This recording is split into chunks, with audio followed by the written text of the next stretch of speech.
The new First Doctor TARDIS is absolutely my favourite add-on. It has 4 exteriors and all of these options in the settings. Hello first wearers. With all this stuff and even the small things like the exterior skins, there are well over a trillion combinations possible with this. As well as that, it has an amazing interior with high quality textures, loads of detail and even some Easter eggs. But before I show that and its customization, I want to show you the exteriors. There's the default 1963 Brachacki Box, the 1963 Pilot Brachacki Box, the 1965 Massacre Box, and the 1966 Alt Brachacki Box. I'll also talk about what they're based on because those names can be a bit confusing. However, the default one's probably quite obvious.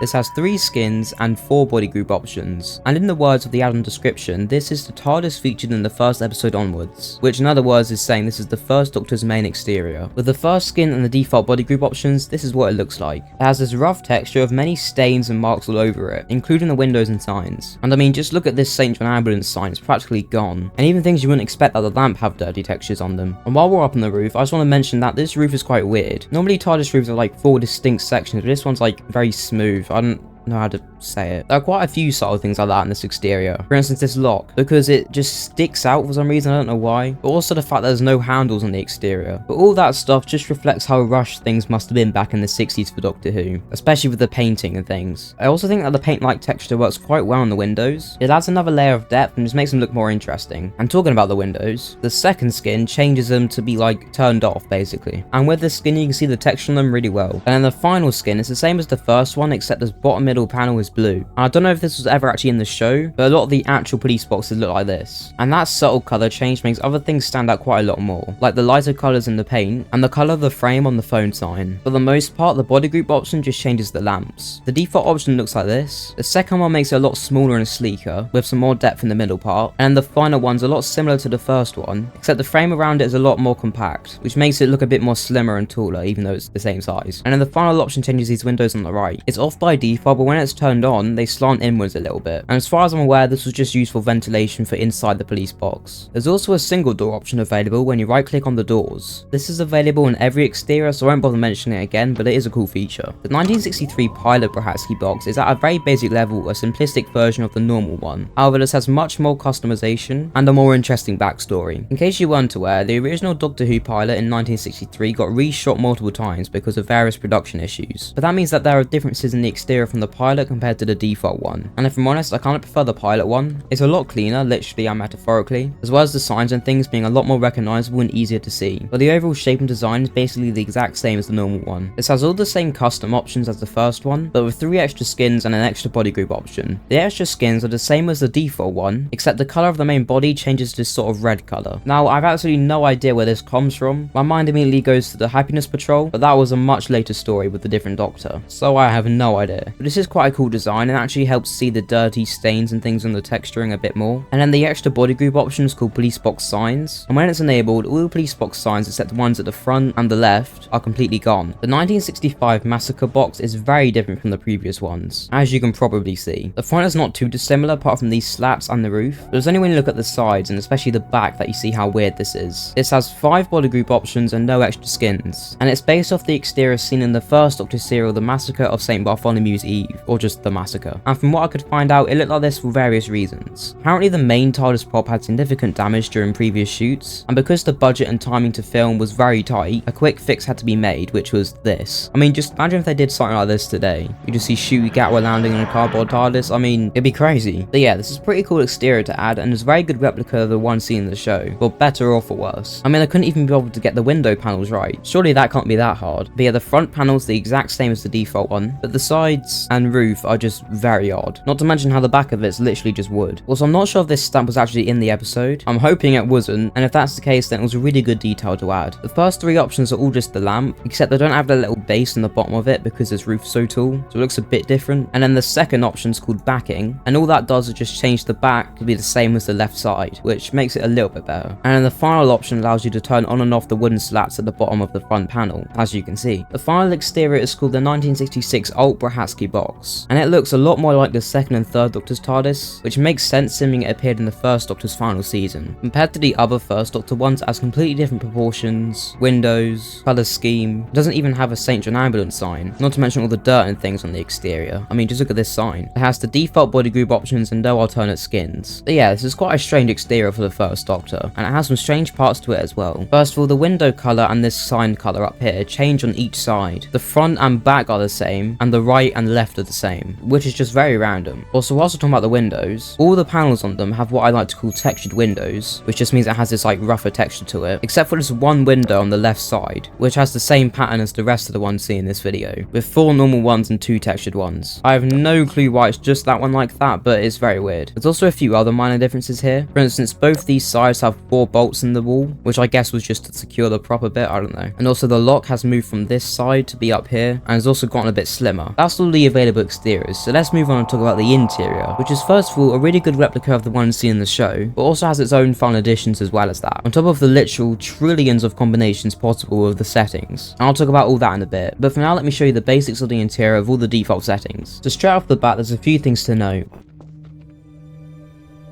When you first enter the TARDIS, it plays a short part of a song. And I know I recognise the song, but I can't place where it's from, so if you do know, feel free to let me know in the comments.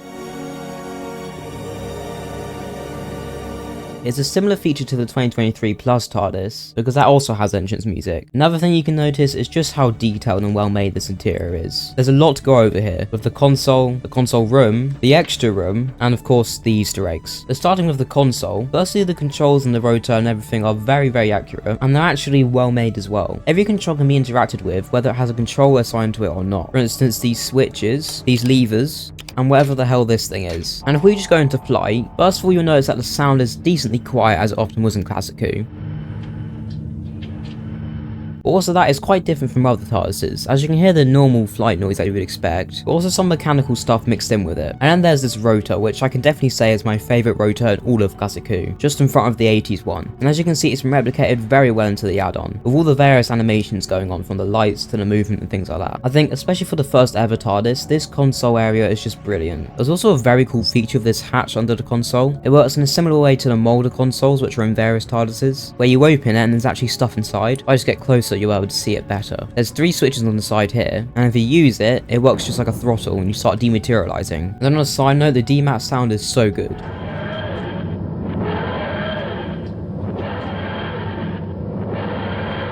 Yeah, that little detail is just awesome. I mean, this whole thing is just awesome. And you may have noticed that when we're in the vortex, it shows up on the scanner. And this is the default thing. You don't have to have the actual scanner enabled, although that is a control on the console here, as you can see. And when you land, it shows this space image, which I believe is from the pilot episode, but I may be wrong. Also, you may know that there is actually another 1963 TARDIS available, so you may be confused why this even exists. Well, the original one got taken down a couple months ago, which is when development on this one started. But during that time, it actually got re-uploaded. And when that happened, the creator of this one, Torrent64, kept working on it just to finish it, because he'd already started, so you might as well. And the old one was also kind of outdated, as it was made quite a few years ago. But he has explicitly said that this is not meant to be a replacement or anything to that one, more of just like an alternate option. In the add-on description, it says that this is not intended to be a one-to-one recreation of the set, so some creative liberties have been taken. And although this is true, this is still very similar to the original set, down to the rotation of the console and the details in various objects scattered around the room. For instance, this random thing is so detailed for no reason. However, it's actually these objects that make it a bit inaccurate. Because this was the primary interior for 3 years, obviously it would have changed around a bit, and I'm assuming that's been compensated for by keeping the majority of objects, but putting them in technically wrong locations just to justify it a bit. Either way, you wouldn't really notice unless you really know what you're talking about, and I definitely don't. But whilst we're talking about this, if you right click this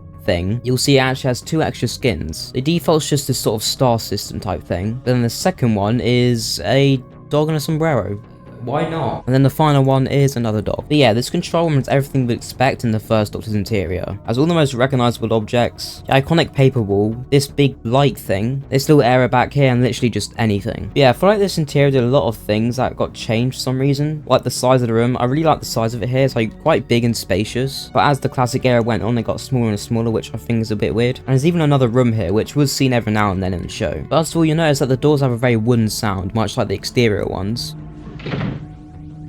but secondly, you'll see there's not actually that much going on in here. And this room sort of acts like a resting place in the TARDIS, as you can see from the couch, the random tables and these bed things. But this is probably the most well-known thing from this room, and it's called the food machine. And as you can probably guess, it generates food and drink. It'd be nice if you could interact with it a bit. Obviously I'm not expecting actual food to come out, but just a little bit of interaction would be good. And around here is also quite a well-known thing in Doctor Who. I don't know if it was the only appearance, but certainly its most famous was in the season 2 serial The Chase. And it's kind of just like a TV thing. And it's shown in this Addon playing a clip from the Beatles, which Ian Chesterton clearly liked. And I don't know if it's a hot take to say that Ian Chesterton's the best first Doctor companion, but you know. However, I've absolutely no clue what this little cupboardy area is. It's just like a really small room. I don't know why it's here, but it doesn't look like I'm missing out on much. And just before I get to the setting options, I want to show you 2 Easter eggs I've found. The first one's probably quite obvious from this like really suspicious looking door. When you open it, you see Goku from Dragon Ball Z. Hey, it's me, Goku! And when you close the door, he says... And because this is a Torrent 64 TARDIS, there's an Easter egg hidden behind the walls. And to see it, you have to turn on your flashlight.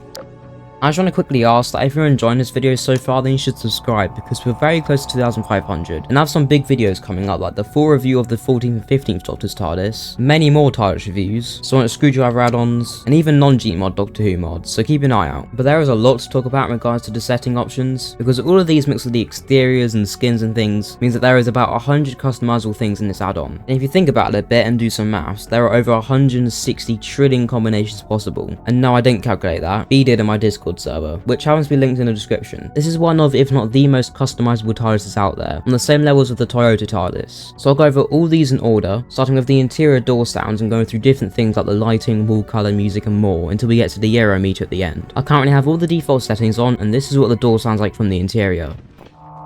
And there are 5 other versions here. The second option is from the season 1 serial, The Edge of Destruction, and this is what it sounds like.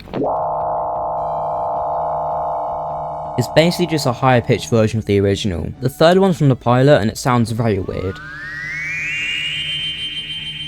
I have no idea why there are so many variations of door opening sounds, but it is Doctor Who, I guess. The third one's from the serial Planet of Giants, and it sounds like this. It's a much lower pitched, slower sort of noise, but nonetheless it's still very odd. This next one you'll probably recognise as it's from a very popular New Who episode, and it's also used in quite a few add-ons. And it's of course the Twice Upon a Time sound. It's very distinct. The last one's from a Doctor Who audio story called Unbound Deadline, and it's what I imagine playing in the Doctor's mind when he says, Wibbly wobbly, timey-wimey! It's definitely the weirdest one on here. The next section is called Pilot Light Poles, and for reference, this is what the interior looks like by default, and this is what it looks like with this setting enabled. If I'm honest, I have absolutely zero memory of this ever being used, but it must have been at some point, and it is just very weird. It takes up a lot of space, and it just looks weird having only one of them, so maybe if there's another one over here, it would look a bit better, but let's just face the facts, it looks awful. There's quite a lot of options in this next section, and I haven't actually talked about any of them at all yet. I'll explain what it means by exterior hum using the default settings. So when you're close to the exterior, you can hear a slight noise. It's very quiet, but it's definitely there. And that's what the exterior hum is. It's a very similar concept to the interior hum, which has its own section later on. So this is what the default's like. The second one's from the 2013 documentary An Adventure in Time and Space, and it's very similar to the first one, except it has some echoey beeping noises buried in. The next one is based on the 1966 Dalek Invasion of Earth film, and it's very different from the previous ones. It's similar to the default door opening sound, except it has some water dropping mixed in, along with some computer noises as well. I feel like the next one's quite self-explanatory, and the one after that is from the 1965 Dalek movie, and has a much more sci-fi sound to it than any of the others, and it's probably the most unique one on the list. And I'm just saying, if anyone's watching this and can make TARDISes, a Peter Cushing interior would be very good, I'm just saying. The next one's from Edge of Destruction, again. This is similar to the default one, but has its own little twist to it. I feel like I recognise this one even though I've never watched the serial. It might just be because it has a similar sort of sound to the default one, but I don't know. Although I definitely do recognise the next one. I think the pilot exterior hum is pretty well known, and it's basically just a higher pitched version of the default. The next one's from another serial, this one's called The Space Museum. And this one's like a much lower pitched version of the default, but then the Web Planet one, to me, sounds exactly the same as the default. I can't tell any difference. The Twice Upon a Time sound has a much wider range of pitches, and is basically just a modernized version of the default. Whereas the Unbound Deadline hum is a lot more electronic with very little variation. The next section changes the takeoff, landing and flight sounds. I'm not going to show you all of them as I don't want this to be a 7-hour long video, but you can check it all out for yourself if you're really that interested. Although I will show the default ones because the next section actually adds shake to the interior when you take off. So I might as well do 2 birds 1 stone. By default the shake is turned off. So when you dematerialize it's all a smooth thing, there's no shake or anything. But when it's enabled, the interior shakes quite a lot. And it also shakes for quite a long time as well.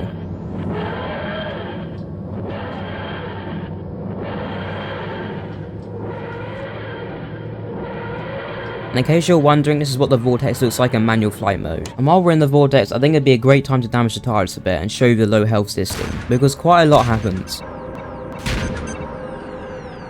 So first of all, the flight sound changed. If I just go into manual flight, you can hear it better.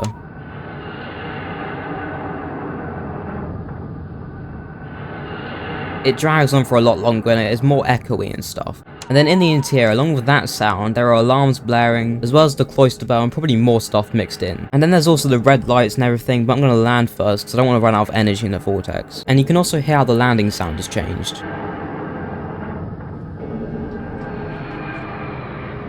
But yeah, when it's in low power mode, every single light, except for the ones in these columns, and at the back, turn this sort of deep blood red colour. And obviously there's all the alarms and things, and all that mixed together makes this just like panic inducing. You know something's definitely gone wrong. But then, if I turn off the power, first you can hear how cool that sound is.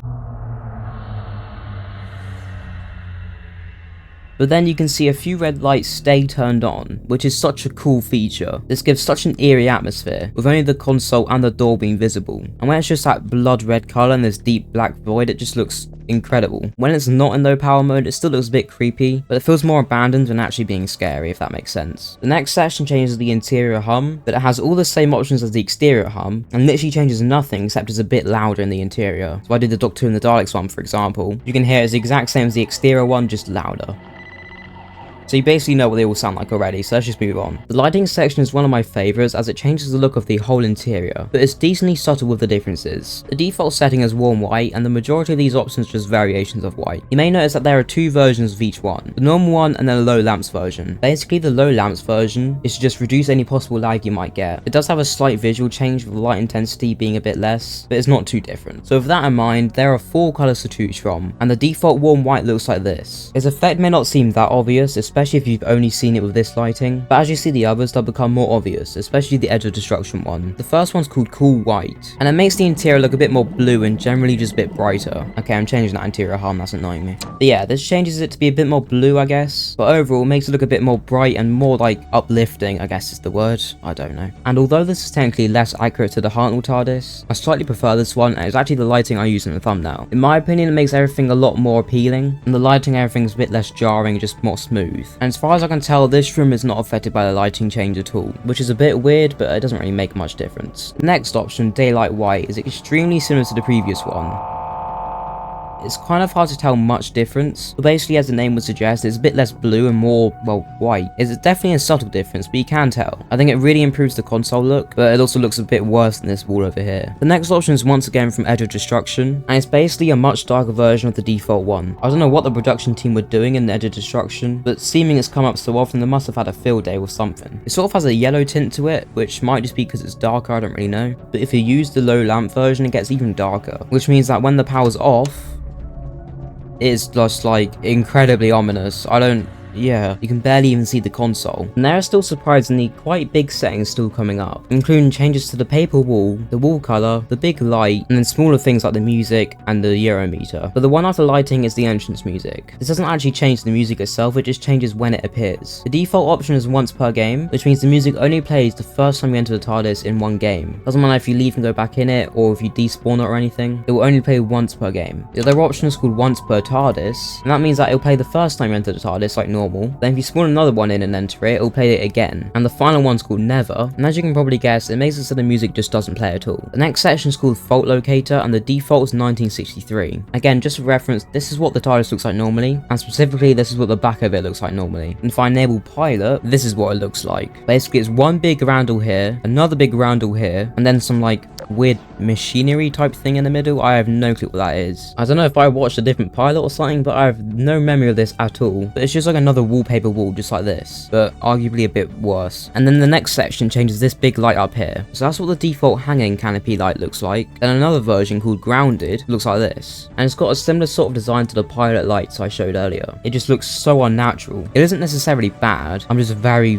not used to it. And then the final option is called Disabled, which just gets rid of it altogether. And it makes this scene look a bit similar to the War Doctor's TARDIS. The next two sections change quite big things. The first one changes that wallpaper wall I keep talking about, which by default looks like this. The first option is called 3D roundels, and that basically continues the theme of these roundels onto this wall. And it also has some columns going down it to signify different sections. And basically, it was meant to look like this in the series, but for budget reasons, they had to use the wallpaper wall, which I don't like at all, so I'm glad this is an option. The next section is called Hexals. They are still technically roundels, they just have a slightly different design. As the name suggests, they're hexagonal rather than circular, and basically these ones are based off the roundels in the first Doctor's TARDIS in Twice Upon a Time, which I'm not a massive fan of. I do prefer the normal ones, especially in this context at least, but either way I'm glad it's an option. The wall colour changes the look of the whole interior. By default it's clay ash, and with the default lighting it looks like this. As I said earlier, the wall colour can look a bit different depending on the lighting option, so for this I'll just use the default warm white lighting. The first wall colour is called beige, and it looks like this. This setting changes the walls, doors, ceiling, the canopy light, and even the extra room. However, it doesn't affect the console or the food machine, so these two look a bit out of place. As for the colour itself, it looks okay. I don't think it works as well as the green. It feels a bit dark in an already quite dark interior. But once again, I'm not sure where it comes from, so it might have a really great backstory or something, I don't know. But one I really do like is the white option. The white colour does change the console, food machine, and even the wallpaper wall, and actually makes these roundels look a bit like the 80s interior, which could be seen as a good thing or a bad thing. But I think the white colour really helps brighten the interior a bit, makes it feel a lot more lively. I also think it fits this room a lot better, as it blends in with the marble and the darker colours. The colour itself could be a reference to multiple things. It may be imitating the colour of the Twice Upon a Time interior, which was all white, or the more probable option is that this is what the original TARDIS was supposed to look like on screen, but because it was broadcast in black and white, they made the set green, which in turn will make it actually look a bit more white on screen. So basically what I'm trying to say is that this is what the intended look for the interior was. And you can tell because it actually looks really cool. There's one more setting and the double doors options left. This setting adds the Eurometer to the interior. Basically the Eurometer is just a little device on the console which displays the current year the TARDIS is in. By default there is no Eurometer, but if we enable it, you can see it here. When it's landed, it will always display 1963 in reference to the year the show started and obviously the year this TARDIS was first used. And when you go into the vortex, you can see it starts to spin, which shows how the TARDIS is time traveling, or I guess how the vortex has no time. Either way, it's a very cool animation.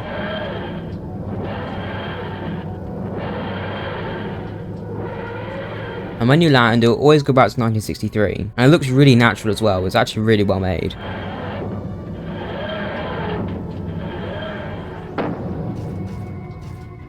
You can access the double doors by right clicking and spawning it here, and click here to see me review my favourite 20G mod TARDIS exteriors, because they're surprisingly cool. But basically it just adds a little room at the back of the doors, which has no phone or handles or anything, so it just looks really cursed.